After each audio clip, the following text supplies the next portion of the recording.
Oh, I can't wait. A hell of a ride, yes. Fantastic.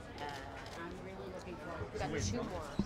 I mean, I was cooking through my cooking career, chef career started in the 70s, and proceeded up until 2001, and for most of that time, one wasted food in a professional kitchen setting at one's peril.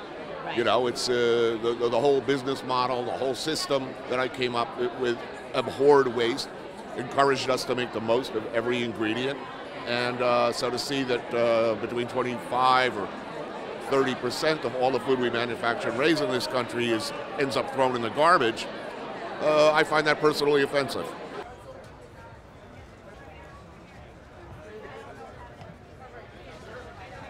It's a coming to terms with a lot of mixed emotions about things. Certainly it's a coming to terms with how my life has changed in the 10 years since Kitchen Confidential, which is to say completely changed.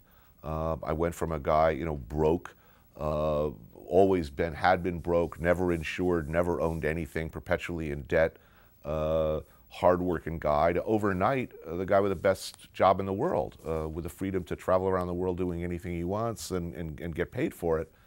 So it's a coming to terms with that, and also a look at the industry that I covered in Kitchen Confidential, and how that's changed in 10 years, which is to say enormously. It's still remarkable to me every day that every time that I can pay my rent on time. Until age 44, I'd never been able to pay rent on time. I'd never had anything resembling, I was living paycheck to paycheck. I was living the way, college kids live, till I was 44. I had no security, no possessions,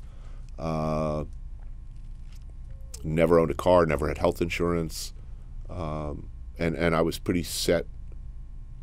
I mean, as comfortable as one can be with that situation. I mean, that's where I was at age 44, and then Kitchen Confidential came out. I was still standing next to a deep fryer. So even though it's 11 years later, as I like to say, the smell of the steam table and the griddle is still pretty fresh in memory, and I guess in some ways it informs how I live my life now.